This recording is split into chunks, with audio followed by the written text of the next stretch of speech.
হর হর মহাদেব। মিত্র ও বন্ধুরা, এই সংসারে প্রত্যেক মানুষের জীবনে যা কিছু দুঃখ ও সুখ আসে তার একটাই কারণ, আর সেটা হলো কর্ম। অনেক সময় মানুষের জীবনে দুঃখ এলে তারা ঘাবড়ে যায় এবং ভাগ্যকে দোষ দেয়, কিন্তু সত্যিটা হলো যদি ব্যক্তির কর্ম ভালো হয় তাহলে ভাগ্যও নত হয়। মানুষের কর্মই তার সবচেয়ে বড় দুঃখ ও সবচেয়ে বড় সুখ। মানুষের জীবনে দারিদ্র্য, ঐশ্বর্য, সুখ ও দুঃখ শুধুমাত্র কর্মের কারণেই আসে। এখন কিছু মানুষ ভাবে, আমি তো সবসময় অন্যের ভালো করি, কখনো কারো খারাপ করি না, তবুও আমার সাথে এমন কেন হচ্ছে? বন্ধুরা, মানুষ ভুলে যায় যে কর্মের ফল যে কোনো সময় ফিরে আসতে পারে। হতে পারে যে মানুষের জীবনে দুঃখ আছে, তার পূর্বজন্মের কিছু খারাপ কর্মের ফল এই জন্মে পাচ্ছে। এই সংসারে কর্ম কাউকে ক্ষমা করে না। বন্ধুরা, একবার কৈলাসে ভগবান শিব ও মাতা পার্বতী বসেছিলেন। তখন মাতা পার্বতী ভগবান শিবকে জিজ্ঞাসা করলেন, হে প্রভু, মানুষের কর্মই কি তার সবচেয়ে বড় দুঃখ ও সুখ? মানুষের করা কর্ম কখন ফিরে আসে? পার্বতীর কথা শুনে ভগবান শিব হাসলেন এবং বললেন, হে দেবী, আজ আপনি সমগ্র জগতের কল্যাণের জন্য অত্যন্ত গুরুত্বপূর্ণ প্রশ্ন করেছেন। আমি আপনার এই প্রশ্নের উত্তর একটি কাহিনীর মাধ্যমে দেব। আপনি এই কাহিনী শেষ পর্যন্ত পুরোটা শুনুন। বন্ধুরা, কাহিনী শুরু করার আগে আপনাদের সকলের কাছে আমার অনুরোধ, একবার সত্যিকারের শ্রদ্ধাভরে কমেন্টে হর হর মহাদেব অবশ্যই লিখুন। আমি ভগবান ভোলানাথের কাছে প্রার্থনা করি, তিনি যেন আপনাদের সকলের উপর তার কৃপা বজায় রাখেন, আপনাদের সকলকে সর্বদা সুখী রাখেন এবং আপনাদের সকল মনোকামনা পূর্ণ করেন। বন্ধুরা, তারপর ভগবান শিব বলেন, হে দেবী, কি হয় যখন একজন রাজা যে সারা জীবন ধর্ম, দয়া ও ন্যায়ের পথে চলেছে, হঠাৎ সন্তানের লোভে সেই নিয়মগুলোই ভাঙতে শুরু করে যা সে সবসময় পালন করে এসেছে? প্রকৃতির ভারসাম্য যখন ভেঙে যায় তখন তার পরিণাম কত গভীর হয়? হে দেবী, এই কাহিনী রাজা ভব্যরাজের জীবনের। এই ঘটনাটি অনেক পুরনো সময়ের, যখন উত্তর দিকে উদয়গড় নামে একটি সমৃদ্ধ ও অত্যন্ত শান্তিপূর্ণ সাম্রাজ্য ছিল। উদয়গড়ের শাসক ছিলেন রাজা ভব্যরাজ। বল, বুদ্ধি ও ধর্মনিষ্ঠায় তিনি ছিলেন অতুলনীয়। তার সাম্রাজ্য চারদিকে বিস্তৃত ছিল এবং তিনি নিজের পরাক্রমে অনেক রাজ্যকে নিজের আশ্রয় নিয়ে সেই ভূমিকে সুরক্ষিত ও উন্নত করেছিলেন।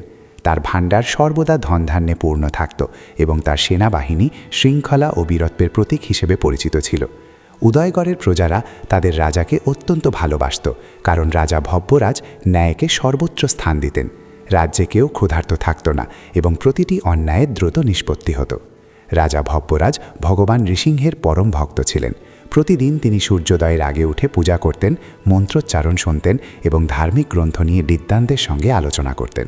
রাজপ্রাসাদে অনেক বিদ্বান, আচার্য ও সাধুসন্তরা আসতেন এবং সেখানে দান, সেবা ও ধর্মকর্ম নিরন্তর চলত। রাজা ভাবতেন, সংসারে একজন মানুষ যা কিছু কল্পনা করতে পারে তিনি তা সবই পেয়েছেন: সম্মান, পরাক্রম, ধন, প্রেম ও শান্তি। কিন্তু তার হৃদয়ে একটা গভীর কষ্ট সবসময় লুকিয়ে থাকত। তার কোল ছিল খালি। তার রানী বৈদেহী অত্যন্ত সৌম্য, সরল ও ধর্মাত্মা নারী ছিলেন, কিন্তু তিনিও সন্তানহীনতার দুঃখ হৃদয়ে চেপে রাখতেন। রাজা ও রানী সন্তান প্রাপ্তির জন্য বছরের পর বছর ধরে অনেক উপবাস করেছেন, যজ্ঞ করায়ছেন, তপস্বীদের সেবা করেছেন এবং অনেক পবিত্র তীর্থযাত্রা করেছেন। তারা অগণিত মন্দির নির্মাণ করায়ছেন, কিন্তু ঈশ্বর তাদের এই ইচ্ছা পূর্ণ করেননি। সময়ের সাথে সাথে যখন রাজার বয়স বাড়তে লাগলো, তখন এই যন্ত্রণা তার মনে আরও গভীর হতে লাগলো। তার চিন্তা হতে লাগলো যে তারপরে উদয়গড়ের এই বিশাল ব্যবস্থাকে সামলাবে। কখনো কখনো তার মনে হতো নিশ্চয়ই তার অজান্তে এমন কোনো কর্ম হয়ে গেছে যার ফলস্বরূপ তিনি এই দুঃখ পাচ্ছেন। কিন্তু তার জীবনের কোনো মুহূর্তে এমন কোনো বড় পাপের কথা মনে পড়ত না। তিনি তো সর্বদা ধর্মের পথেই চলেছেন। একদিন তিনি রাজদরবারে মনে মনে দুঃখে ডুবে বসেছিলেন। তখনই এক সৈনিক রাজকক্ষে প্রবেশ করে জানালো যে রাজ্যের সীমানার ওপারে যে প্রাচীন বন আছে, সেখানে এক দিব্য তেজস্বী মহাত্মা এসেছেন। তিনি একটি প্রাচীন বৃক্ষের নিচে গভীর ধ্যানে মগ্ন থাকেন। তিনি কারো কাছে কিছু চানও না, কথাও বলেন না, কিন্তু তার আশেপাশে পরিবেশে এক অদ্ভুত শান্তি বিরাজ করে। এই কথা শুনে রাজা ভব্যরাজের হৃদয়ে আশার আলো জ্বলে উঠল। তার মনে হলো হয়তো এই মহাপুরুষ তার জীবনের সেই যন্ত্রণার উত্তর দিতে পারবেন, যার সমাধান তিনি এখন পর্যন্ত কোথাও পাননি। রাজা তৎক্ষণাৎ নিজের ঘোড়া তৈরি করিয়ে অনেক উপহার, সোনা, রত্ন, বস্ত্র, ওষুধ ও ফল নিয়ে সেই ঘন বনের দিকে রওনা হলেন। কিছুক্ষণ পর তিনি সেই স্থানে পৌঁছালেন যেখানে সেই তপস্বী সমাধিতে বসেছিলেন। তিনি দেখলেন সেই সন্ন্যাসী মহাত্মার শরীরে কেবল একটি গেরুয়া বস্ত্র। তার জটা বাদামি মেঘের মতো কাঁধের ওপর ছড়িয়ে আছে এবং তার মুখ শান্ত হ্রদের মতো স্থির। রাজা ভব্যরাজ রথ থেকে নেমেই তার চরণে লুটিয়ে পড়লেন। বছরের পর বছর ধরে সামলে রাখা দুঃখ তার হৃদয় থেকে ফেটে পড়ল এবং তার চোখের জলে মহাত্মার চরণ ধুয়ে যেতে লাগল। কিছুক্ষণ পর যখন রাজার মন একটু শান্ত হলো, তখন তপস্বী চোখ খুললেন। তার দৃষ্টি অত্যন্ত করুণায় ভরা ছিল, যেন তিনি রাজার কষ্ট পড়তে পারছেন। তিনি হাত বাড়িয়ে রাজাকে তুললেন এবং বললেন, হে রাজন, তোমার কষ্ট আমি বুঝতে পারছি। শক্তি ও রাজ্যের অধিপতি হয়েও তুমি মন থেকে ভেঙে পড়েছ, কারণ তোমার জীবনে বংশ এগিয়ে নিয়ে যাওয়ার সুখ নেই। রাজা হাত জোর করে বললেন, হে গুরুদেব, আপনার দৃষ্টি সব কিছু জানে। আমার কাছে সব কিছু আছে, কিন্তু সন্তানের সুখ নেই। কৃপা করে আমাকে পথ দেখান। আমি আপনার সেবায় আমার অর্ধেক রাজ্য সমর্পণ করতে পারি, কিন্তু এই অভাব আমি সহ্য করতে পারছি না। এই কথা শুনে মহাত্মা মৃদু হাসলেন এবং বললেন, হে রাজন, সন্তান কোনো বস্তু নয় যে ধন দিয়ে পাওয়া যায়। এটা তো ভাগ্য, সময় ও প্রকৃতির ভারসাম্যের উপর নির্ভরশীল এক বরদান। আর তোমার কর্মের হিসাবে এই সুখ এখন লেখা নেই। মনে রেখো, সব ইচ্ছা পূরণ হয়ে যাওয়া প্রকৃতির নিয়ম নয়। কিছু ইচ্ছা মানুষের কল্যাণের জন্য অপূর্ণ রাখা হয়। এই কথা শুনে রাজা ভব্যরাজের হৃদয় যেন চূর্ণ বিচূর্ণ হয়ে গেল। তার মুখ থেকে আশার শেষ আলোও নিভে গেল। তিনি চিৎকার করে কেঁদে উঠলেন এবং বললেন, হে গুরুদেব, যদি আমার জীবনে সন্তানের কোনো অধিকার না লেখা থাকে, তাহলে এই সিংহাসন, এই রাজ্য, এই জীবনের আর কী অর্থ থাকে? এর চেয়ে ভালো আমি সংসার ত্যাগ করে দিই। রাজার মুখে এমন কথা শুনে মহাত্মার করুণা জেগে উঠল। তিনি কিছুক্ষণ মৌন রইলেন, তারপর চোখ বন্ধ করে গভীর সাধনায় মগ্ন হলেন। কিছুক্ষণ পর তিনি চোখ খুলে বললেন, হে রাজন, একটি পথ আছে, কিন্তু তা সহজ নয়। ভাগ্যের রেখা বদলানো যায় না, কিন্তু কঠোর তপস্যা ও ত্যাগের দ্বারা কিছু সীমা নত হতে পারে। আমি যে উপায় বলতে যাচ্ছি তা তোমাকে সন্তান তো দিতে পারে, কিন্তু তার সাথে দুঃখ ও পরীক্ষার ছায়াও আসবে। তুমি কি এর জন্য প্রস্তুত? রাজা ভব্যরাজ এক মুহূর্ত নষ্ট না করে বললেন, হে গুরুদেব, আমি সব কিছু করতে প্রস্তুত। যদি নিজের জীবনের মূল্য চোকাতে হয় তাও স্বীকার, শুধু আমার একটি সন্তান চাই। মহাত্মা গম্ভীর স্বরে বললেন, যদি তুমি সত্যিই দৃঢ় প্রতিজ্ঞ হও, তাহলে শোনো, তোমাকে তোমার জীবনের 10 বছর আমাকে সমর্পণ করতে হবে। আমি আমার তপস্যার শক্তি দিয়ে তোমার আয়ুর সেই অংশকে একটি জীবের রূপে ঢেলে দেব এবং তুমি এক পুত্র লাভ করবে। কিন্তু মনে রেখো, এই পুত্র ভাগ্যের উপহার নয়, তোমার বছরের পর বছর দিয়ে গড়া জীবন হবে। তাই যতক্ষণ সে তোমার সাথে থাকবে, তোমার আশেপাশে কষ্টের ছায়া লেগে থাকবে। ভাবো রাজন, এই সৌদা কি উচিত? সন্তানের লোভে রাজা কিছু না ভেবেই তৎক্ষণাৎ বললেন, হে গুরুদেব, আমার 10 কেন 20 বছরও নিয়ে নিন, শুধু আমাকে পিতা হওয়ার সৌভাগ্য দিন। মহাত্মা মাথা নেড়ে বললেন, না রাজন, ততটা প্রয়োজন নেই, 10 বছরই যথেষ্ট। তারপর তিনি সেখানেই বসে মন্ত্রোচ্চারণ করলেন এবং নিজের ঝুলি থেকে একটি ছোট উজ্জ্বল ফল রাজাকে দিয়ে বললেন, এটা মহারানীকে খাইয়ে দিও। 9 মাস পর তোমার রাজপ্রাসাদে শিশুর জন্ম হবে। কিন্তু মনে রেখো, তুমি এই সুখ অর্জন করনি, নিজের জীবনের মূল্য দিয়ে পেয়েছ। তাই এর দাম তোমাকে অবশ্যই চোকাতে হবে। রাজা ভব্যরাজ সেই ফল বড় আনন্দের সাথে নিয়ে ফিরে এলেন এবং মহারানী বৈদেহীকে দিয়ে দিলেন। সময় ধীরে ধীরে কেটে গেল এবং ঠিক 9 মাস পর রানীর গর্ভ থেকে এক শিশুর জন্ম হলো। প্রাসাদে প্রথমবার শিশুর কান্নার শব্দ বেজে উঠল। রানী এক সুস্থ, আকর্ষণীয় ও তেজস্বী বালকের জন্ম দিলেন। সমগ্র উদয়গড়ে উৎসব পালিত হল। রাজার খুশির কোনো সীমা ছিল না। তিনি নিরন্তর দান করলেন। অনাথ, ভিক্ষুক, বিধবা সকলেই সম্পন্নতার রঙে রঙিন হয়ে গেল। তিনি তার পুত্রের নাম রাখলেন রাজকুমার ভানুপ্রতাপ। রাজা তার পুত্রের প্রতি এতটাই মোহিত হয়ে গেলেন যে রাজকার্যও পেছনে পড়ে যেতে লাগল। তার অধিকাংশ সময় রাজকুমারের সাথেই কাটত। কিন্তু যত রাজকুমার ভানুপ্রতাপ বড় হতে লাগল, রাজার জীবনে অদ্ভুত ঘটনা ঘটতে শুরু করল। উদয়গড় এমন এক ভূমি ছিল যেখানে কখনো খরা হয়নি, কিন্তু রাজকুমারের জন্মের পরের বছরই একদম বৃষ্টি হলো না। ক্ষেত অনুর্বর হয়ে গেল এবং দুর্ভিক্ষের সংকেত দেখা যেতে লাগল। রাজা নিজের কোষাগারের দরজা খুলে দিলেন এবং অন্য রাজ্য থেকে শস্য কিনে প্রজাদের বাঁচালেন। প্রজারা রাজার উদারতার প্রশংসা করল এবং একে একটি দুর্লভ সংযোগ বলে মনে করল। কিন্তু বিপদের এই ঢেউ এখানেই থামল না। পরের বছর রাজ্যের বিশাল নদী, যা শত শত বছরেও শুকায়নি, তার জল অর্ধেক হয়ে গেল। তৃতীয় বছরে পশুদের মধ্যে এক রহস্যময় রোগ ছড়িয়ে পড়ল। হাজার হাজার গরু ও মহিষ মরতে লাগল। উদয়গড়, যা কখনো স্বর্গের দ্বার বলা হতো, ধীরে ধীরে যন্ত্রণা, ভয় ও অভাবে ডুবতে লাগল। রাজা ভাব্যরাজ দিনরাত চিন্তিত থাকতে লাগলেন। তিনি বুঝতে পারছিলেন না যে এত পূজা, দান ও সাধনার পরেও তার রাজ্যে এই দুর্ভাগ্য কেন ঘুরপাক খাচ্ছে। যত যজ্ঞ হতো, বিপদ তত বাড়ত। এর মধ্যে রাজকুমার ভানুপ্রতাপ 5 বছরের হয়ে গেল। সে দেখতে অপূর্ব সুন্দর ছিল, কিন্তু তার ব্যবহার অত্যন্ত বিচিত্র ছিল। সে কারো সাথে কথা বলতো না। প্রাসাদের ঐশ্বর্যে তার কোনো আকর্ষণ ছিল না। সে ঘণ্টার পর ঘণ্টা এক জায়গায় বসে থাকত, কোনো হাসি বা ভাব ছাড়াই। রাজা ভাব্যরাজ তাকে খুশি করার জন্য অসংখ্য চেষ্টা করতেন, কিন্তু রাজকুমার ভানুপ্রতাপের মুখে কখনো হাসি আসত না। রাজকুমার ভানুপ্রতাপের চোখে সবসময় এক গভীর সমুদ্রের মতো শান্তি ও রহস্য লুকিয়ে থাকত। রাজা ভাব্যরাজ ও রানী তাদের একমাত্র পুত্রকে এমন গম্ভীর ও মৌন দেখে প্রতিদিন দুঃখ পেতেন, কিন্তু তারা বুঝতে পারতেন না যে এত ছোট একটি শিশু আখের কোন চিন্তায় ডুবে থাকে। একদিন ভানুপ্রতাপ প্রাসাদের বিশাল বাগানে একা বসে মাটির দিকে উদাসীনভাবে তাকিয়েছিল। সেই সময় রাজা ভাব্যরাজ ধীরে ধীরে হেঁটে তার কাছে এলেন। তাকে নিজের কোলে তুলে নিয়ে স্নেহের সাথে বললেন, বেটা, তুমি এভাবে একা কেন বসে থাকো? দেখো, তোমার জন্য কত সুন্দর খেলনা এনেছি। যা চাইবে এখনই এনে দেব। সেদিন প্রথমবার ভানুপ্রতাপ সরাসরি তার পিতার চোখের দিকে তাকালো। 5 বছরের সেই বালক যা বলল তা শুনে রাজার নিঃশ্বাস যেন বন্ধ হয়ে গেল। ভানুপ্রতাপ শান্ত স্বরে বলল, বাবা, আমার কোনো জিনিসের প্রয়োজন নেই। আমি তো শুধু ভাবছিলাম যে আপনি এত ভারাক্রান্ত মন নিয়ে কেন বেঁচে আছেন। আপনারই ব্যথা এই পুরো রাজ্যের ওপর ছায়া হয়ে ছড়িয়ে পড়েছে। রাজা চমকে গেলেন। তিনি জিজ্ঞাসা করলেন, বেটা, এসব কি কথা বলছো? আমি কেন দুঃখী থাকব? আমার কাছে তুমি আছো, রাজ্য আছে, প্রজা আছে, আমি খুশি। কিন্তু ভানুপ্রতাপ কোনো ভাব পরিবর্তন না করেই উত্তর দিল, না বাবা, আপনার খুশি শুধু দেখানোর জন্য। আপনি আমাকে ভালোবাসেন না, নিজের অপূর্ণ মোহ পূরণ করছেন। আর প্রজাদের ভালোবাসাও আসল নয়। তারা তো শুধু সেই অন্যের ওপর নির্ভরশীল যা আপনি নিজের ভাণ্ডার থেকে বিলি করেন। আপনি সত্যের সাথে আপোষ করেছেন, আর যে চুক্তি করা হয় তার দামও চোকাতে হয়। এই শব্দগুলো রাজা ভাব্যরাজের হৃদয় ধারালো তরোয়ালের মতো বিঁধে গেল। সেই মুহূর্তে তার সেই তপস্বী মহাত্মার কথা মনে পড়ল, যিনি বহু বছর আগে বলেছিলেন, হে রাজন, এই পুত্র তুমি ভাগ্য থেকে পাবে না।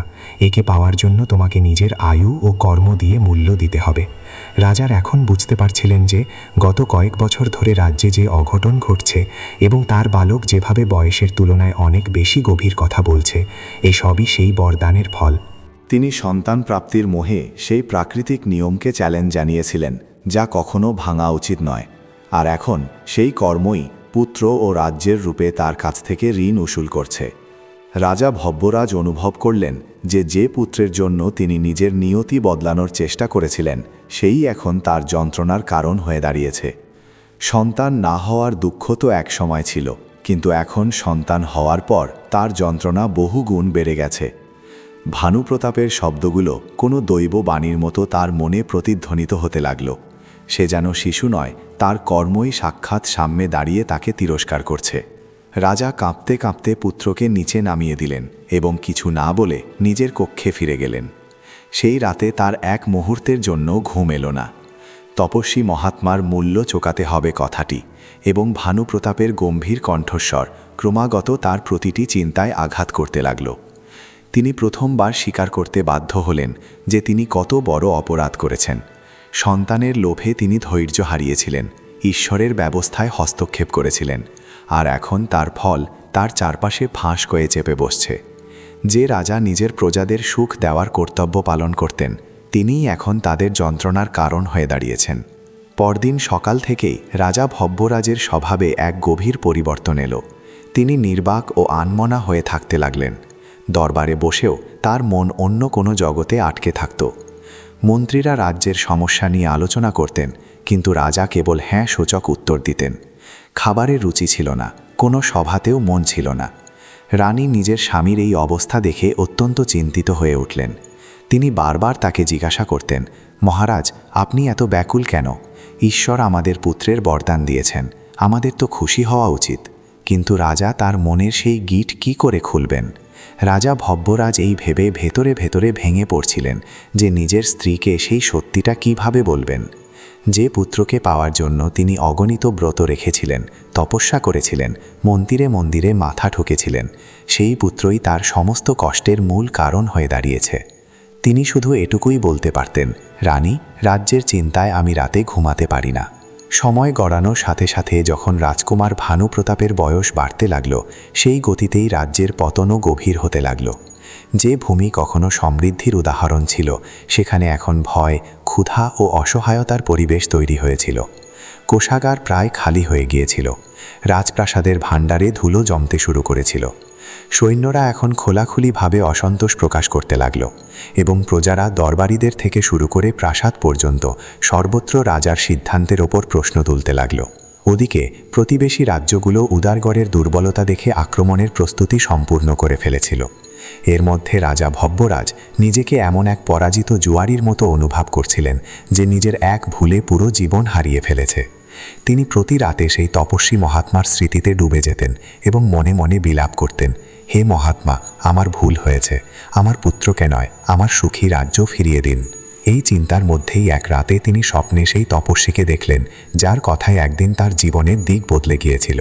তপস্বী মহাত্মা শান্ত হাসির সাথে বললেন, হে রাজন, তোমার দেওয়া 10 বছরের মধ্যে এখন কেবল 1 বছর বাকি আছে। এখন কি তুমি বুঝতে পেরেছ যে মোহের স্বাদ কত বিষাক্ত হয়? যে সন্তানের জন্য তুমি ধর্ম ছেড়েছ, আজ তারই কারণে কাঁদতে কাঁদতে কেন ঘুরে বেড়াচ্ছ? স্বপ্নেই রাজা তার চরণে লুটিয়ে পড়লেন এবং বললেন, হে গুরুদেব, আমি অধর্মের পথ বেছে নিয়েছি, মোহে বিভ্রান্ত হয়েছিলাম, আমার বুদ্ধি ভ্রষ্ট হয়ে গিয়েছিল। কৃপা করে আমাকে এই যন্ত্রণা থেকে বের করুন।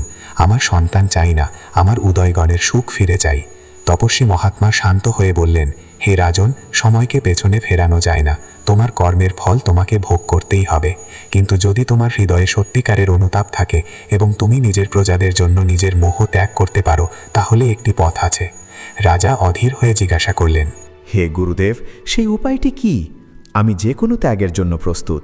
তপস্বী বললেন, যখন সকালে রাজকুমার তার 10ম বছরে পা দেবে, তুমি তাকে নিজের উত্তরাধিকারী ঘোষণা করে দিও, সিংহাসন তার হাতে সঁপে দিও, এবং তারপর তুমিও রানী রাজকীয় জীবন ত্যাগ করে সাধারণ ভিক্ষুকের বেশ ধারণ করে এই প্রাসাদ চিরদিনের জন্য ছেড়ে চলে যেও। যদি তুমি এই ত্যাগ সত্যিকারের মন থেকে করো, তবেই প্রায়শ্চিত্তের দ্বার খুলতে পারে। এই কথা শুনেই রাজার ঘুম ভেঙে গেল। তার শরীর ঘামে ভিজে গিয়েছিল। তিনি ঘাবড়ে গিয়ে রানীকে জাগালেন এবং স্বপ্নের পুরো বৃত্তান্ত শোনালেন। রানী নিজের চোখের জল মুছে বললেন, স্বামী, যদি এতে রাজ্যের কল্যাণ হয়, তাহলে আমি সব কিছু ত্যাগ করতে রাজি। আমি আপনার সাথে ভিক্ষা চেয়ে জঙ্গলে থাকতে প্রস্তুত, শুধু আমার পুত্র যেন সুরক্ষিত থাকে। পরের দিন সকালে পুরো দরবার ডাকা হলো। মন্ত্রী ও সৈন্যরা অবাক হয়ে ভাবছিল যে খালি কোষাগার ও ভাঙ্গা রাজ্যের মধ্যে রাজা কেন দরবার সাজিয়েছেন। রাজা ভব্য রাজকুমার ভানু প্রতাপের হাত ধরে সিংহাসন পর্যন্ত নিয়ে এলেন এবং এক গভীর নিঃশ্বাস নিয়ে নিজের মুকুটটি খুলে পুত্রের মাথায় পরিয়ে দিলেন। দরবার স্তব্ধ হয়ে গেল। রাজা হাত জোর করে ঘোষণা করলেন, আজ থেকে উদয়গড়ের নতুন মহারাজ হলেন ভানু প্রতাপ। আমিও রানী নিজেদের ইচ্ছায় রাজপাট ত্যাগ করছি। এরপর তিনি নিজের রাজকীয় বস্ত্র ত্যাগ করে সাধারণ গেরুয়া বেশ ধারণ করলেন এবং রানীও নিজের অলংকার খুলে কেবল একটি গেরুয়া শাড়ি পরে নিলেন। রাজা নিজের ছোট্ট পুত্র রাজা ভানু প্রতাপের দিকে শেষবারের মতো প্রেম ও গর্ভে ভরা দৃষ্টিতে তাকালেন। প্রথমবার ভানু প্রতাপের চোখে বিষাদের পরিবর্তে হালকা এক তেজস্বী হাসি ছিল, যেন সে বুঝতে পারছিল যে তার পিতা আজ ধর্মকে মোহের ওপর জয়ী করেছেন। এরপর রাজা ও রানী ভিক্ষাপাত্র হাতে নিয়ে প্রাসাদের দরজা দিয়ে বেরিয়ে গেলেন। প্রজারা দাঁড়িয়েছিল, কিন্তু কেউ বুঝতে পারছিল না যে এই পরিবর্তন কেন ও কিভাবে হলো। কিন্তু যেই মুহূর্তে রাজা ভব্যরাজ উদয়গড়ের সীমানার বাইরে প্রথম পা রাখলেন, সেই মুহূর্তেই এক অদ্ভুত অলৌকিক ঘটনা ঘটল। রাজ্যের শুকনো নদীতে হঠাৎ জলের এক ঢেউ বয়ে গেল। আকাশে কালো মেঘ জমে উঠল এবং এমন জোরে বৃষ্টি হতে লাগলো যা বহু বছর ধরে হয়নি। প্রজারা আনন্দে নেচে উঠল। প্রাসাদের ভেতরে যে কোষাগার পুরোপুরি খালি হয়ে গিয়েছিল, সেখানে মন্ত্রী দেখলেন যে সোনা রূপার মুদ্রার বৃষ্টি হচ্ছে এবং কোষাগার আবার ভরতে শুরু করেছে। যে পশুরা অসুস্থ ছিল তারা হঠাৎ উঠে দাঁড়ালো। যে প্রতিবেশী রাজা আক্রমণের প্রস্তুতি নিচ্ছিল, তার রাজ্যে হঠাৎ কোনো বড় বিপদ এসে পড়ল এবং তাকে নিজের সেনাবাহিনী ফিরিয়ে নিতে হলো।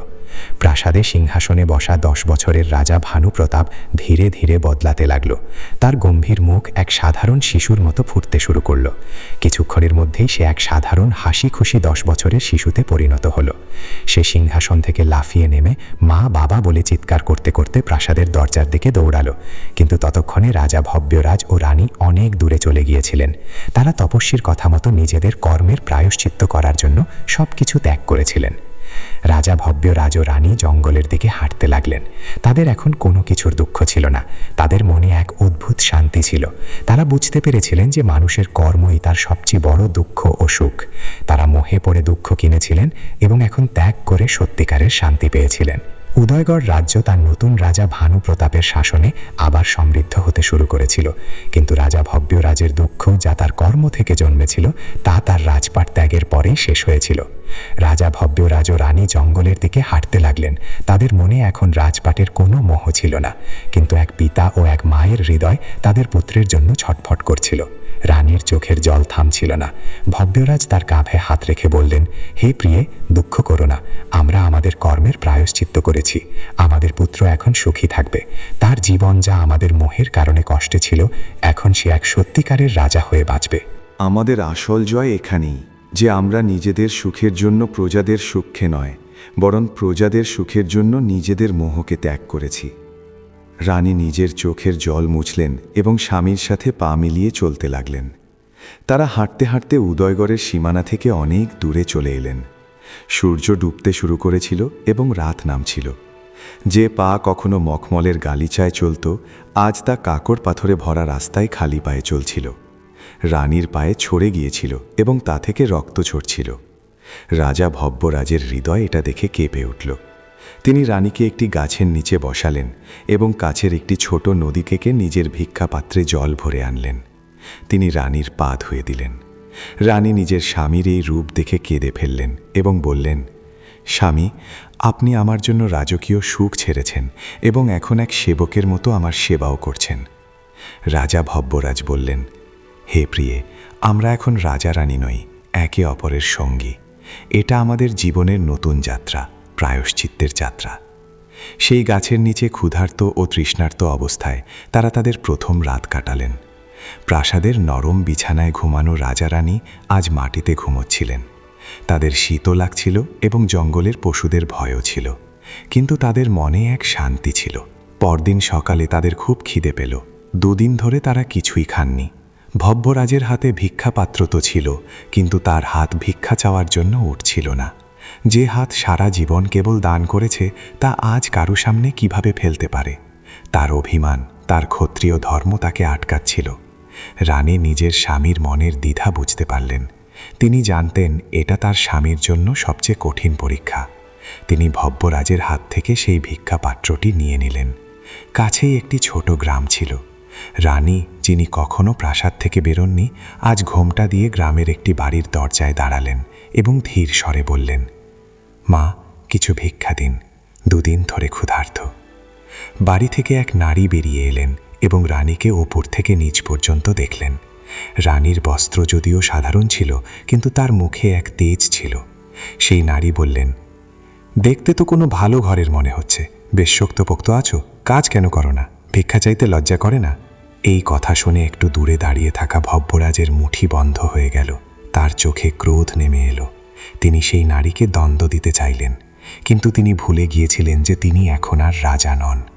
রানী হাত জোর করে বললেন, মা, আমরা নিরুপায়, আপনি যা কাজ দেবেন আমরা করব, শুধু একটু খাবার দিন। সেই নারীর একটু দয়া হলো। তিনি ঘর থেকে 2টি শুকনো রুটি ও একটু আচার এনে রানীর পাত্রে ফেলে দিলেন। রানী তাকে ধন্যবাদ জানিয়ে আবার গাছের নিচে ফিরে এলেন। তিনি একটি রুটি রাজা ভব্যরাজকে দিলেন এবং একটি নিজে নিলেন। রাজা ভব্যরাজ সেই শুকনো রুটিটি হাতে নিয়ে শুধু দেখতেই থাকলেন। তার চোখ থেকে জল গড়িয়ে পড়ল।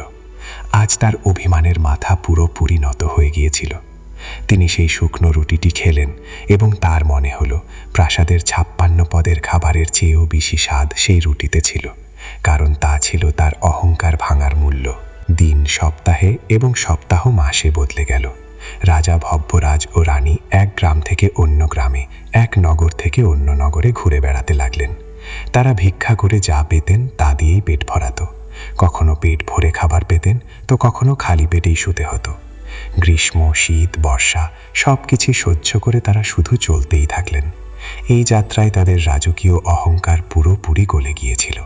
ভব্যরাজ, যিনি একসময় রাজা ছিলেন, এখন এক সত্যিকারের সন্ন্যাসী হয়ে গিয়েছিলেন। তার মুখে ক্রোধ বা দুঃখের পরিবর্তে এখন কেবল শান্তি ও সন্তোষ ছিল। তারা দুজনে তীর্থযাত্রা করতে করতে এক ঘন জঙ্গলের মধ্যে দিয়ে যাচ্ছিলেন। চলতে চলতে তারা খুব ক্লান্ত হয়ে পড়লেন এবং একটি গুহার কাছে থামলেন। তারা জানতেন না যে সেই গুহায় এক খুব বড় সিদ্ধ মহাত্মা যোগী শিবানন্দ তপস্যা করতেন। যেই মুহূর্তে রাজারানী গুহার কাছে বসলেন, যোগী শিবানন্দ তার তপস্যা থেকে উঠে গুহা থেকে বেরিয়ে এলেন। তার মুখে সূর্যের মতো তেজ ছিল। তিনি ভব্যরাজকে দেখেই বললেন, এসো রাজন, আমি তোমারই অপেক্ষা করছিলাম। ভব্যরাজ ও বৈদেহী এই কথা শুনে চমকে গেলেন। তারা হাত জোর করে বললেন, হে মুনিবর, আপনি আমাদের কিভাবে চেনেন? আমরা তো সাধারণ ভিক্ষুক। যোগী শিবানন্দ হাসলেন এবং বললেন, তুমি তোমার রাজপাট ছাড়তে পারো, বস্ত্র বদলাতে পারো, কিন্তু তোমার কর্মের তেজ লুকাতে পারো না। ভব্যরাজ, আমি সব কিছু জানি। আমি এও জানি যে তুমি সন্তানের মোহে কি করেছ এবং তার প্রায়শ্চিত্ত করার জন্য কি ত্যাগ করেছ। রাজা ভব্যরাজ মহাত্মার চরণে লুটিয়ে পড়লেন এবং বললেন, হে গুরুদেব, আমি আমার সব কিছু ত্যাগ করেছি, তবুও আমার মন পুরোপুরি শান্তি কেন পাচ্ছে না? আমার আজও মাঝে মাঝে আমার পুত্র ভানু প্রতাপের কথা মনে পড়ে। আমার ত্যাগ কি অসম্পূর্ণ? সন্ন্যাসী মহাত্মা তাকে তুলে ধরে বললেন, হে পুত্র, তুমি রাজপাট ত্যাগ করেছ, যা এক খুব বড় ত্যাগ। তুমি তোমার কর্মের ফলও ভোগ করেছ এবং প্রায়শ্চিত্তও করেছ, কিন্তু তুমি এখনও কর্তা হওয়ার ভাব ত্যাগ করনি। ভব্যরাজ জিজ্ঞাসা করলেন, কর্তা হওয়ার ভাব, এর অর্থ কি? সন্ন্যাসী মহাত্মা বোঝালেন, তুমি যা কিছু করেছ তোমার মনে হয় আমি করেছি, আমি যজ্ঞ করিয়েছি, আমি তপস্বীকে বচন দিয়েছি, আমি রাজ্য ত্যাগ করেছি, আমি প্রায়শ্চিত্ত করেছি। যতক্ষণ এই আমি তোমার ভেতরে জীবিত আছে, ততক্ষণ তুমি সত্যিকারের শান্তি পেতে পারো না। তুমি সন্তানের মোহ ছেড়েছ, কিন্তু এখন ত্যাগের অভিমানে ভাসতে পারো। তুমি একটি বন্ধন কেটেছ, কিন্তু অন্য একটি বন্ধন ধরেছ। রাজা ভব্যরাজ নিজের ভুল বুঝতে পারলেন। তিনি বললেন, তাহলে সত্যিকারের পথ কি? সন্ন্যাসী মহাত্মা হাসলেন এবং বললেন, সত্যিকারের পথ হল সমর্পণের। ঈশ্বরের ইচ্ছার সামনে নিজের সব কিছু সমর্পণ করে দেওয়া। এটা মানা যে যা হচ্ছে তা তারই লীলা, তুমি তো কেবল এক মাধ্যম। তুমি যে দুঃখ ভোগ করেছ তা তোমার কর্মের ফল ছিল, তুমি যে সুখ পেয়েছ তা তোমার ভক্তির ফল ছিল। এখন তোমাকে দুঃখ ও সুখ দুটোরই ওপরে উঠতে হবে। তোমাকে এমন হতে হবে যার কিছু পাওয়ার ইচ্ছা নেই, না কিছু হারানোর ভয় আছে। রাজা ভব্যরাজ ও রানী সন্ন্যাসী মহাত্মার কথায় এক নতুন আলো পেলেন। তাদের মন যা পুত্রের স্মৃতিতে বা নিজেদের ত্যাগের চিন্তায় আটকে ছিল, এখন পুরোপুরি নির্মল হয়ে গেল। তারা স্থির করলেন যে তারা তাদের বাকি জীবন এই গুহাতেই মহাত্মার সেবা ও ঈশ্বরের ভক্তিতে কাটাবেন। তারা এখন আর রাজা ভব্যরাজ ছিলেন না, তারা কেবল সাধক ছিলেন যারা শান্তির সন্ধানে ছিল। তাদের কর্মের দুঃখ যা মোহ থেকে জন্মেছিল, এখন জ্ঞানের আগুনে জ্বলে ভস্ম হয়ে যাচ্ছিল। ভব্যরাজ ও রানীর জীবন এখন পুরোপুরি বদলে গিয়েছিল। তারা এখন রাজা রানী নন, বরং মহাত্মার আশ্রমে থাকা দুই সাধারণ সাধক। তাদের দিন সূর্য ওঠার আগেই শুরু হয়ে যেত। ভব্যরাজ, যাকে এখন আশ্রমে সবাই বিজয় বলে ডাকত, জঙ্গলে গিয়ে শুকনো কাঠ কুড়িয়ে আনতেন, নদী থেকে পানীয় জল ভরে আনতেন এবং আশ্রম পরিষ্কার করতেন। তার সেই শরীর যা একসময় শাহী বস্ত্র ও ভারী অলঙ্কারে ঢাকা থাকত, এখন কেবল একটি গেরুয়া বস্ত্রে আবৃত থাকত। যে হাত একসময় তলোয়ার ও রাজদণ্ড ভরেছিল, সেই হাত এখন গোবর দিয়ে আশ্রমের উঠোন লেপার কাজ করত। রানী, যাকে সবাই রানী সাহেবা বলতো, আশ্রমের রান্নাঘরের কাজ সামলাতেন। তিনি জঙ্গল থেকে পাওয়া কন্দ ও মূল ও ফল রান্না করতেন। ভিক্ষায় যে সামান্য শস্য আসত তা খুব যত্ন করে রাখতেন। তিনি মহাত্মার বস্ত্র নদীতে নিয়ে গিয়ে ধুতেন এবং আশ্রমে আসা যে কোনো ক্লান্ত পথিকের সেবা করতেন। তার কোমল হাত, যা একসময় রেশমের সুতো দিয়ে সূচিকর্ম করত, এখন কঠোর হয়ে গিয়েছিল, কিন্তু তার মুখে এমন এক শান্তি ছিল যা প্রাসাদের সমস্ত সুখেও কখনো ছিল না। সন্ন্যাসী মহাত্মা তাদের জ্ঞানের কথা শেখাতেন। তিনি তাদের বলতেন যে মনই মানুষের সবচেয়ে বড় শত্রু ও সবচেয়ে ভালো বন্ধু। যদি মন মোহে ফেসে থাকে তবে তা দুঃখ দেয়, আর যদি মন সন্তোষে থাকে তবে তা সুখ দেয়। ভব্যরাজ প্রায়ই মহাত্মাকে জিজ্ঞাসা করতেন, হে গুরুবর, আমি রাজপাট ছেড়ে এসেছি, ভিক্ষা করে পেট ভরাই, আপনার সেবাও করি, কিন্তু তবুও মাঝে মাঝে রাতে আমার প্রাসাদ, আমার প্রজা ও আমার পুত্র ভানু প্রতাপের কথা কেন মনে পড়ে? আমার বৈরাগ্য কি মিথ্যা? মহাত্মা হেসে বলতেন, বিজয়, মনে পড়া কোনো পাপ নয়। তুমি মানুষ, পাথর নও। তুমি তোমার জীবন সেখানে কাটিয়েছ। সেই স্মৃতিগুলো তোমার মনের অংশ। বৈরাগ্যের অর্থ স্মৃতি মুছে ফেলা নয়। বৈরাগ্যের অর্থ হল সেই স্মৃতিগুলোর সাথে বাঁধা না থাকা। যখন তোমার পুত্রের কথা মনে পড়বে তখন দুঃখ করো না, শুধু ঈশ্বরকে ধন্যবাদ দাও যে তিনি তোমাকে এমন এক অভিজ্ঞতা দিয়েছেন। যখন তোমার রাজ্যের কথা মনে পড়বে তখন অভিমানী হয়েও না, শুধু ভাবো ওটা একটা স্বপ্ন ছিল যা ভেঙে গেছে। আসল জীবন হলো যা তুমি এখন যাপন করছো। যখন তুমি তোমার স্মৃতিগুলোকে শুধু একজন দর্শক হিসেবে দেখবে, ভালো মন্দের ভাব ছাড়া, তখনই তুমি সত্যিকারের বৈরাগী कहलाবে। রানীও মাঝে মাঝে একা বসে কেঁদে ফেলতেন। তার পুত্রের সেই মুখ মনে পড়ত যখন তিনি তাকে সিংহাসনে ছেড়ে এসেছিলেন। এক মায়ের হৃদয় ছিল, ছটফট করে উঠত। কিন্তু যোগীর কথা শুনে তিনিও ধৈর্য পেতেন। তিনি তার চোখের জলকে নিজের দুর্বলতা নয়, বরং নিজের মনের পরিচ্ছন্নতার মাধ্যম বলে মনে করতেন। অনেক মাস কেটে গেল। একদিন আশ্রমে কিছু সৈন্য এলো। তারা কাছের কোনো অন্য রাজ্যের ছিল এবং শিকার করতে গিয়ে পথ হারিয়ে ফেলেছিল। তারা খুব ক্লান্ত ও রাগী ছিল। তারা আশ্রমে যোগী শিবানন্দকে বসে থাকতে দেখে বলল, হে বৈদ্য, আমরা রাজার সৈন্য, আমাদের জন্য তাড়াতাড়ি খাবার ও জলের ব্যবস্থা করো। যোগী শিবানন্দ শান্ত বসে রইলেন।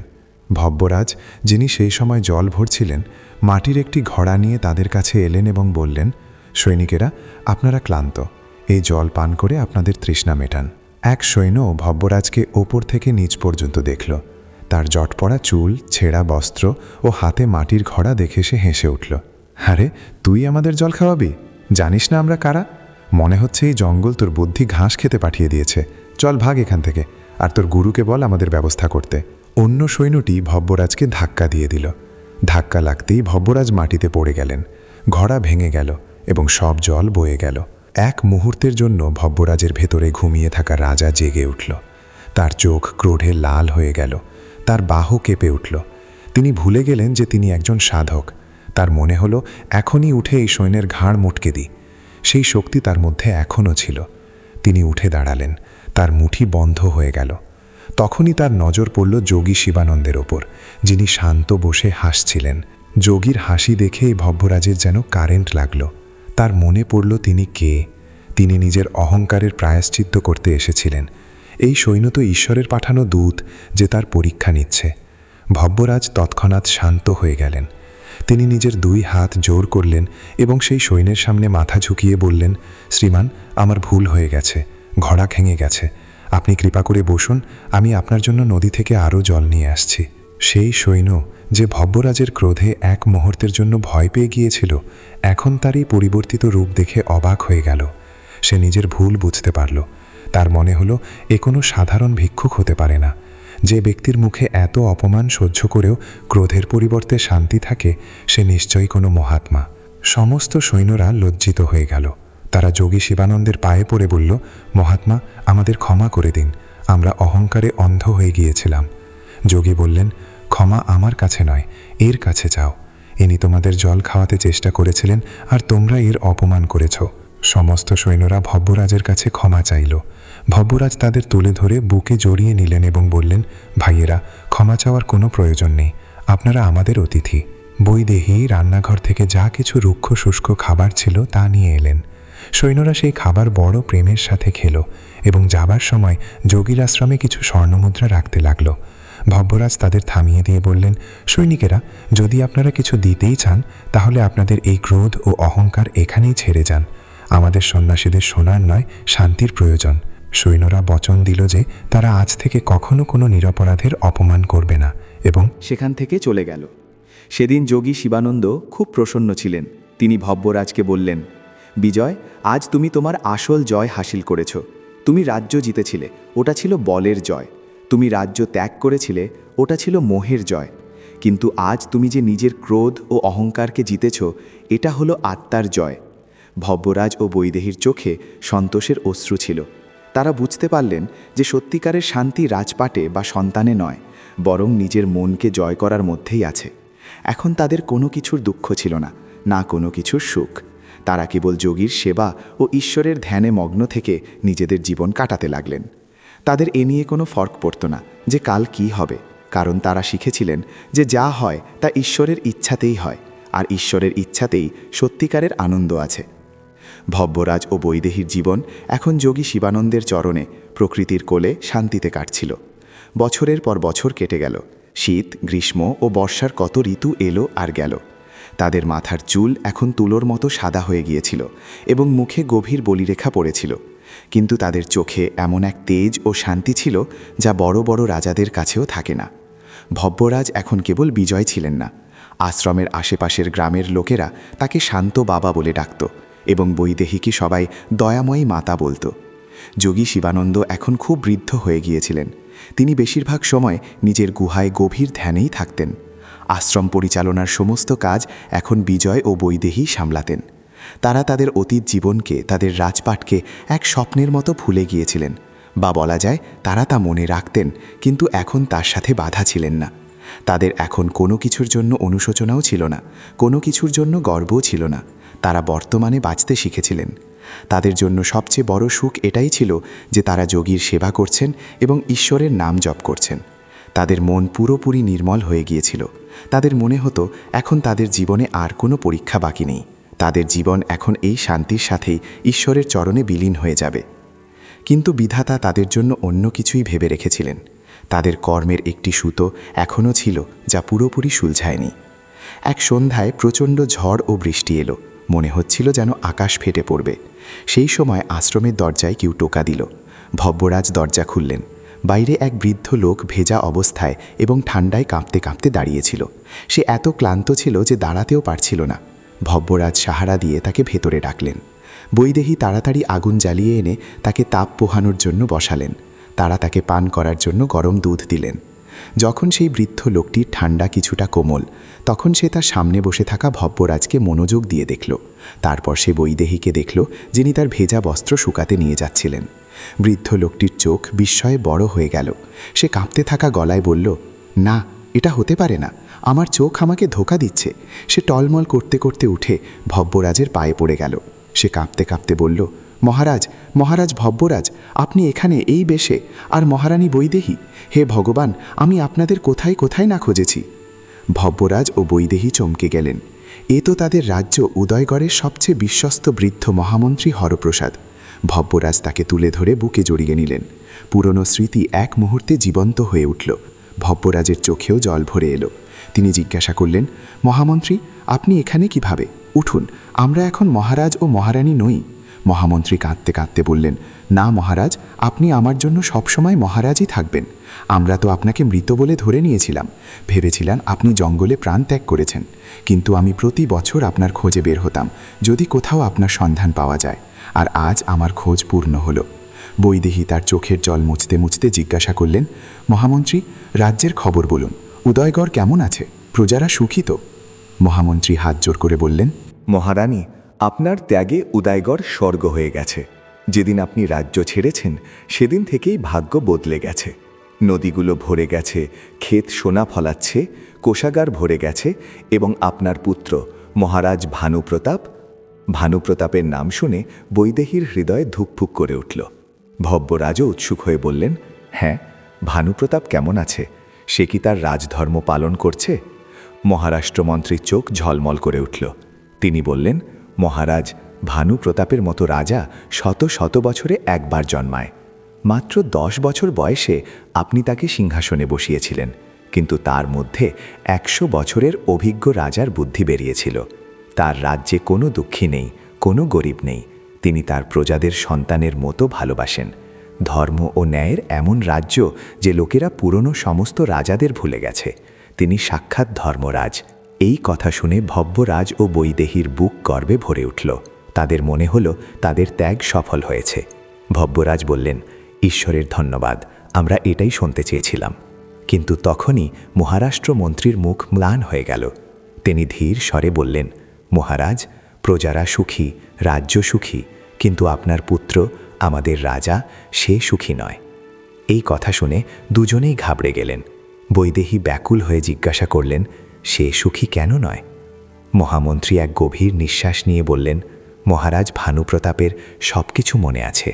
তার কাছে সেই তপস্বীর বরদানের পুরো কাহিনী জানা আছে। তিনি জানেন যে তার জন্মের কারণে রাজ্যের উপর কেমন কেমন বিপদ এসেছিল, এবং এও যে তাকে বাঁচানোর জন্য আপনি ও মহারানী কত বড় ত্যাগ করেছেন। তিনি প্রতি মুহূর্তে অপরাধবোধে জীবনযাপন করেন। তিনি বলেন, আমি কেমন অভাগা যে নিজের মা বাবার ত্যাগের ভিক্ষায় রাজত্ব করছি। আমার সিংহাসন তাদের চোখের জলে গড়া। তিনি প্রতি রাতে আপনার ছবির সামনে কাঁদেন। তিনি আপনাকে খোঁজার জন্য পুরো ভারতে গুপ্তচর পাঠিয়েছেন। মহারাজ, তিনি একজন রাজার মতো শক্তিশালী, কিন্তু একজন পুত্রের মতো ভেঙে পড়েছেন। এই কথা শুনে বৈদেহী ফুপিয়ে কেঁদে উঠলেন। ভব্যরাজ স্তব্ধ হয়ে গেলেন। তারা ভাবতেন ত্যাগ করে তারা সব কিছু ঠিক করে দিয়েছেন, কিন্তু তারা জানতেন না যে এই ত্যাগই তাদের পুত্রের জন্য দুঃখের ঘা হয়ে দাঁড়িয়েছে। মহামন্ত্রী হাত জোড় করে বললেন, মহারাজ, এখন কেবল আপনিই তাকে এই দুঃখ থেকে মুক্ত করতে পারেন। শুধু একবার উদয়গড়ে চলুন। অন্তত আপনার পুত্রকে দর্শন দিন। তাকে বিশ্বাস যোগান যে আপনারা সুখী। ভব্যরাজ গভীর দ্বিধায় পড়ে গেলেন। বছরের পর বছর ধরে অর্জিত শান্তি, বৈরাগ্য, সেই জীবন কিভাবে ছাড়বেন? ফিরে গেলে পুরনো মোহ কি আবার জেগে উঠবে? তাদের তপস্যা কি ভেঙে যাবে? তারা যোগী শিবানন্দের গুহায় পৌঁছালেন। যোগী ধ্যানে বসেছিলেন। ভব্যরাজ সব কিছু জানালেন এবং তার চরণে পড়ে বললেন, গুরুবর, আমার মার দর্শন করুন। আমি কি করব? একদিকে আমার শান্তি, অন্যদিকে আমার পুত্র, যার দুঃখ আমার কারণে। যোগী চোখ খুললেন। তার কণ্ঠ শান্ত কিন্তু দৃঢ় ছিল। তিনি বললেন, পুত্র বিজয়, তুমি জঙ্গলে পালিয়ে এসেছিলে কারণ তুমি কর্মের ফল থেকে ভয় পেয়েছিলে। এখানে এসে তুমি নিজের মন ও ক্রোধকে জয় করেছ, এটা উত্তম। তুমি মোহ ও অহংকার ত্যাগ করেছ, এটাও উত্তম। কিন্তু এখন জীবন তোমার শেষ পরীক্ষা নিচ্ছে। ভব্যরাজ জিজ্ঞাসা করলেন, কেমন পরীক্ষা গুরুবর? যোগী বললেন, তোমার শান্তির ত্যাগ। তুমি যেই শান্তিতে বসে আছো সেটাও এক ধরনের মোহ, নিজের সুখের মোহ। তুমি সন্ন্যাসী হয়ে এক পিতার কর্তব্য অসম্পূর্ণ রেখে দিয়েছ। তোমার পুত্র আজও সেই যন্ত্রণায় জ্বলছে যে তার জন্ম তোমার দুঃখের কারণ। যতক্ষণ তুমি তাকে মুক্ত করবে না, তোমার এই শান্তিও অসত্য। অতএব যাও, উদয়গড়ে ফিরে যাও। রাজা হয়ে নয়, ভিক্ষুক হয়ে, পিতা হয়ে তোমার পুত্রকে এই জ্ঞান দাও যে তোমার ত্যাগ দুঃখ নয়, ধর্ম ছিল। তাকে বলো যে সে তোমার দুঃখের কারণ নয়, তোমার ধর্মের ফল। তাকে মোহ থেকে নয়, কর্তব্য থেকে দেখা করতে যাও। তাকে মুক্ত করো। তোমার কর্ম এখনও অসম্পূর্ণ বিজয়, আর তা থেকে পালানো উচিত নয়। যোগী শিবানন্দের কথায় ভব্যরাজের চোখের পর্দা সরে গেল। তিনি বুঝতে পারলেন যে সত্যিকারের বৈরাগ্য পালানোর মধ্যে নয়, বরং নিজের কর্তব্যকে কোনো মোহ বা ফলের ছাড়া পূরণ করার মধ্যেই আছে। তিনি বৈদেহীকে তুলে ধরে বললেন, পদ্মা, আমাদের চলতে হবে। আমাদের পুত্র আমাদের অপেক্ষা করছে। আমাদের তপস্যা এখনও পুরো হয়নি। পরের দিন সকালে ভব্যরাজ ও বৈদেহী মহামন্ত্রী হরপ্রসাদের সাথে উদয়গড়ের দিকে রওনা হলেন, সেই রাজ্যের দিকে যা তারা বহু বছর আগে ত্যাগ করেছিলেন। কিন্তু এবার তারা এক পরাজিত রাজার মতো নয়, বরং দুই সিদ্ধ যোগী হয়ে যাচ্ছিলেন, যাদের লক্ষ্য ছিল তাদের পুত্রকে কর্মের দুঃখ থেকে মুক্ত করা। রাজা ভব্যরাজ, রানী বৈদেহী ও মহামন্ত্রী হরপ্রসাদ উদয়গড়ের দিকে তাদের যাত্রা শুরু করলেন। এই যাত্রা সেই যাত্রার চেয়ে অনেক আলাদা ছিল যা তারা বহু বছর আগে করেছিলেন। তখন তারা রাজপাট ছেড়ে দুঃখ ও অনিশ্চয়তায় ভরা জঙ্গলের দিকে পালিয়েছিলেন। আজ তারা এক সিদ্ধ যোগীর মতো মনে শান্তি ও করুণা নিয়ে তাদের কর্তব্য পূরণ করতে ফিরে যাচ্ছিলেন। মহামন্ত্রী হরপ্রসাদ অনেকবার অনুরোধ করেছিলেন যে তিনি রথের ব্যবস্থা করে দেবেন, যাতে তাদের পায়ে হেঁটে চলার কষ্ট না হয়, কিন্তু ভব্যরাজ প্রত্যেকবার হেসে মানা করে দিলেন। তিনি বললেন, মহামন্ত্রী, আমরা এই গেরুয়া বস্ত্র কোনো দেখানোর জন্য পরিনি। আমরা ভিক্ষুক হয়ে গিয়েছিলাম এবং ভিক্ষুক হয়েই ফিরব। আমাদের তপস্যা এখানেই যে আমরা যেমন আছি তেমনই থাকব। আমাদের প্রাসাদের আরামায়েশের কোনো ইচ্ছা নেই। তারা দিনে চলতেন এবং রাতে কোনো মন্দির বা গাছের নিচে রুকতেন। ভিক্ষায় যা মিলত তাই তিনজন ভাগ করে খেতেন। যত তারা উদয়গড় রাজ্যের সীমানার কাছে পৌঁছাচ্ছিলেন, তত তারা নিজেদের রাজ্যের খুশালি দেখতে পাচ্ছিলেন। গ্রামগুলো আগের চেয়ে বেশি বড় ও পরিষ্কার পরিচ্ছন্ন ছিল। ক্ষেতগুলোতে ফসল লেহেলেহাচ্ছিল। মানুষের মুখে সন্তোষ ও নিরাপত্তার ভাব ছিল। ভব্যরাজ ও বৈদেহী এটা দেখে মনে মনে খুব প্রসন্ন হতেন। তাদের এই কথা ভেবে খুশি হচ্ছিল যে তাদের ত্যাগে প্রজাদের এত সুখ হয়েছে। অনেক সপ্তাহের যাত্রার পর তারা উদয়গড়ের রাজধানীর বাইরে পৌঁছালেন। রাজধানীর রূপই বদলে গিয়েছিল। তা আগের চেয়ে অনেক বেশি ভব্য ও সুন্দর লাগছিল। মহামন্ত্রী হরপ্রসাদ বললেন, মহারাজ, ক্ষমা করবেন বাবা, আপনিও মাতা এখানেই নদীর তীরে তৈরি শিব মন্দিরে বিশ্রাম করুন। আমি আগে প্রাসাদে গিয়ে মহারাজ ভানুপ্রতাপকে আপনাদের আসার খবর দিচ্ছি। আপনাদের এই বেশে হঠাৎ সবার সামনে দেখলে প্রজাদের মধ্যে খলবলি মাচতে পারে। ভব্যরাজ ও বৈদেহী সেহমাত হয়ে গেলেন এবং দুজনে মন্দিরের চাতালে বসে পড়লেন। মহামন্ত্রী প্রাসাদের দিকে চলে গেলেন। মন্দিরে অনেক লোক আসা যাওয়া করছিল। বিজয় ও পদ্মা চুপচাপ বসে সবকিছু দেখছিলেন। তারা দুজন লোককে কথা বলতে শুনলেন। একজন বলছিল, ভাই, আমাদের মহারাজ ভানুপ্রতাপের মতো কেউ নেই। তিনি রাজা নন, কোনো দেবতা। তার রাজ্যে কখনো অন্যায় হয় না। অন্যজন বলল, হ্যাঁ, কিন্তু তুমি দেখেছ, তিনি কখনো হাসেন না, সব সময় কোনো গভীর চিন্তায় ডুবে থাকেন। বেচারার রাজপাট তো মিলল, কিন্তু মা বাবার সুখ মিলল না। এই কথা শুনে বৈদেহীর চোখে জল চলে এলো। তিনি নিজের পুত্রের দুঃখের আন্দাজ করতে পারছিলেন। ভব্যরাজ তার হাত ধরে তাকে ধীরজ দিলেন। রাত নামতে শুরু করেছিল। তখনই মহামন্ত্রী হরপ্রসাদ ফিরে এলেন। তার মুখ ম্লান ছিল। ভব্যরাজ জিজ্ঞাসা করলেন, কি ব্যাপার মহামন্ত্রী? ভানুপ্রতাপ মানেননি? তিনি কি আমাদের সাথে দেখা করতে চান না? মহামন্ত্রী হাত জোর করে বললেন, বাবা, এমন বাত নয়। মহারাজ যেই মুহূর্তে জানতে পারলেন যে আপনারা জীবিত আছেন এবং এখানে এসেছেন, তিনি তো খুশিতে পাগল হয়ে গেলেন। তিনি সঙ্গে সঙ্গে দেখা করতে দৌড়ে এলেন। কিন্তু তিনি প্রাসাদের দরজাতেই থেমে গেলেন। থেমে গেলেন কেন? বৈদেহী ব্যাকুল হয়ে জিজ্ঞাসা করলেন। মহামন্ত্রী বললেন, মহারাজ ভানুপ্রতাপ বললেন, আমি কোন মুখে তাদের সাথে দেখা করতে যাব? আমি সেই অভাগা, যার কারণে তাদের রাজপাট ছেড়ে ভিখারি হতে হয়েছে। আমার পাপের প্রায়শ্চিত্ত ততক্ষণ পর্যন্ত পূরণ হবে না, যতক্ষণ না আমি তাদের রাজ্য ফিরিয়ে দিই। যাও মহামন্ত্রী, আগে তাদের বলো যে তারা তাদের সিংহাসন ফিরিয়ে নিক। আমি তাদের চরণে পড়ে ক্ষমা চাইব, তখনই আমি তাদের মুখ দেখাবো। বাবা, তিনি প্রাসাদে হট ধরে বসে আছেন। বলছেন যে যতক্ষণ না আপনারা প্রাসাদে এসে আপনাদের মুকুট ফিরিয়ে পড়বেন, ততক্ষণ তিনি অন্নজল গ্রহণ করবেন না। এই কথা শুনে ভব্যরাজের এক মুহূর্তের জন্য ক্রোধ এলো। তিনি ভাবলেন, এই ছেলেটা এখনও মোহে ফেসে আছে। এই রাজপাট বা সিংহাসন ব্যর্থ জিনিস, ও এখনও সত্য বোঝেনি। কিন্তু তখনই যোগী শিবানন্দের কথা মনে পড়ল। যাও, ওকে মুক্ত করো। ভব্যরাজ উঠলেন। তার মুখে যোগীর তেজ ছিল। তিনি বললেন, চলো মহামন্ত্রী, আমরা প্রাসাদে যাব, কিন্তু সিংহাসনে বসার জন্য নয়, বরং সেই সিংহাসনে বসা আমার অজ্ঞানী পুত্রকে জ্ঞান দেওয়ার জন্য। ভব্যরাজ ও বৈদেহী গুপ্ত পথে প্রাসাদে পৌঁছালেন। রাজদরবারে সিংহাসন খালি পড়েছিল এবং মহারাজ ভানুপ্রতাপ মাটিতে সাধারণ আসনে বসেছিলেন। তার দাড়ি বেড়ে গিয়েছিল, চোখের নিচে গভীর গর্ত ছিল। তিনি সত্যিই এক তপস্বী রাজার মতো লাগছিলেন। যেই মুহূর্তে তিনি নিজের মা বাবাকে গেরুয়া বস্ত্রে দেখলেন, তিনি দৌড়ে এলেন, কিন্তু গলে লাগলেন না। সরাসরি চরণে পড়ে গেলেন এবং শিশুর মতো কাঁদতে কাঁদতে বললেন, বাবা, আমাকে ক্ষমা করে দিন। আমার কারণে আপনাদের এই জীবনযাপন করতে হয়েছে। এই রাজ্য, এই মুকুট, সবই আপনাদের। এটা ফিরিয়ে নিন। আমাকে এই পাপ থেকে মুক্ত করুন। আমি এই সিংহাসনের লায়ক নই। ভব্যরাজ পুত্রকে কাঁধ ধরে তুললেন। তিনি তার চোখের দিকে তাকিয়ে বললেন, পুত্র, আমরা এখানে কিছু নিতে আসিনি, আমরা তোমাকে কিছু দিতে এসেছি। ভানুপ্রতাপ অশ্রুভরা চোখে জিজ্ঞাসা করল, কি বাবা? ভব্যরাজ বললেন, জ্ঞান। তুমি যাকে পাপ সামজ রহে হো, তা পাপ নয়। যাকে আমার ত্যাগ মান রহে হো, তা ত্যাগ নয়, তা ছিল ধর্ম। আর যাকে তুমি নিজের দুঃখ সমাজকার বইছ, তা তোমার অজ্ঞতা। পুত্র, আমার জীবনের দুঃখ তখন শুরু হয়েছিল যখন আমি মোহকে ধর্মের চেয়ে বড় মনে করেছিলাম। আমার সন্তান ছিল না, এটা ঈশ্বরের ইচ্ছা ছিল, কিন্তু আমি মোহে এসে তপস্বীর কাছে তোমাকে মাংলাম।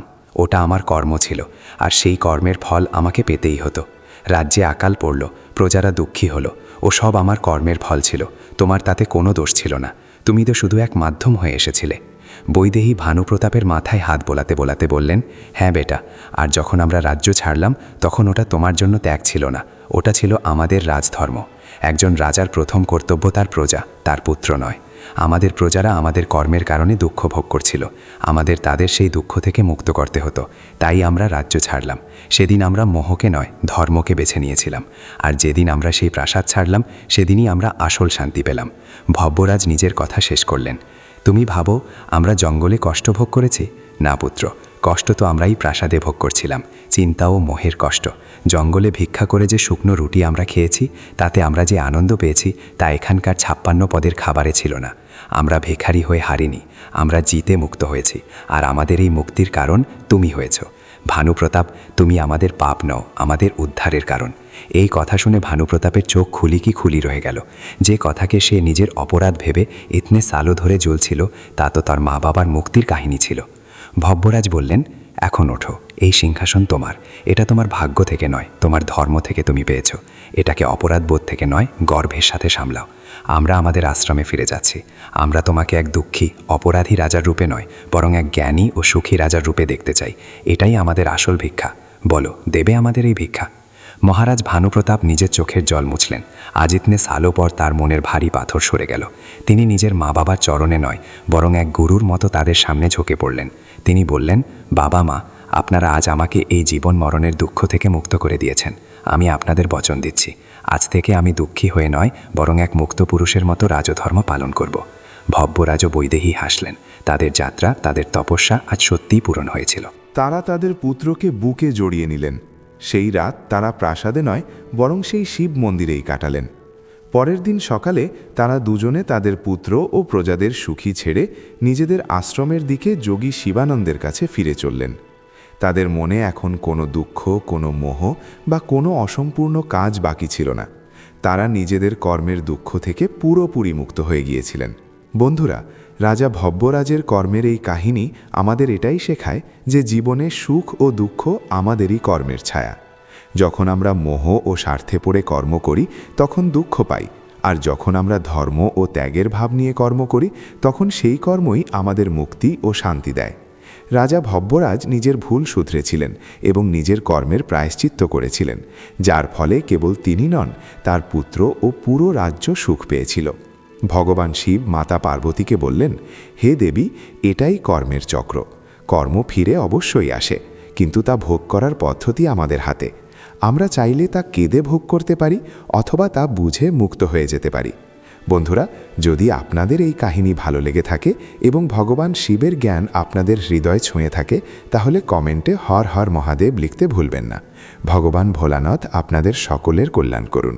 হর হর মহাদেব।